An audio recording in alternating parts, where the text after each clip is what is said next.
Hello, welcome back to another episode of Roblox Studio for Noobs. Today we will be covering over most of the rest of the tabs and a bit more stuff. We are going over the Model, Terrain, Test, and View tab. In the Model tab, I recommend having Rotate on 5 degrees and Move on 0.05 studs. They change how many units you move or rotate. Turning the check off will make it to where there's no units of how many to move or rotate. We are not going over the UI editor. The surface drop-down lets you add weld or glue to stick two parts that are unanchored to stick together, or even one part being unanchored and another anchored. Great for making destructible models that you can destroy with rockets. The solid modeling is used to where you can take two parts and merge them together to make a single part, or take another part with another part and negate a part so you can cut out a piece of shape within the other part. The Constraints is a new Roblox thing that can let you make ropes and attachments to other parts for amazing builds. I recommend you also use Show Details to know if a part is too far away for an attachment to handle with ropes or other parts, and etc. The effects can be used to add effects to parts like fire,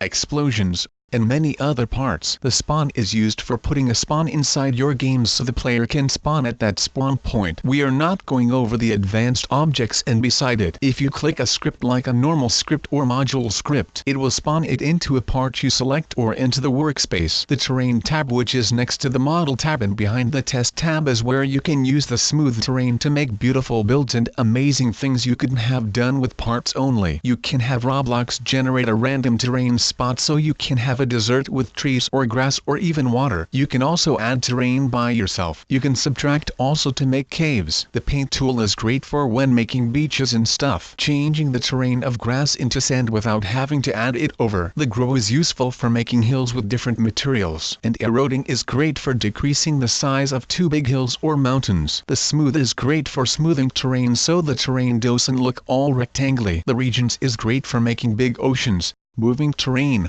or deleting parts. In the Test tab, you can use this tab for testing your games with multiple people and emulating on devices. Like for example, if you wanted to see how the game would look like on the iPad, you can see it for yourself. Great for working with GIS. You can also mute audio. In the View tab, I highly recommend you to have Explorer, Properties, and Toolbox open. These will greatly help you with your building and let you do things you couldn't do. All the other things I won't be covering about for now. You can ask Slow Display Access to help you know directions and stuff. Full Screen and Screenshot to take pictures. And you can even record videos. The Show Grid can help you see the grids, useful for terrain. And that's it. Hope you guys enjoyed this tutorial, and as always, stay crazy.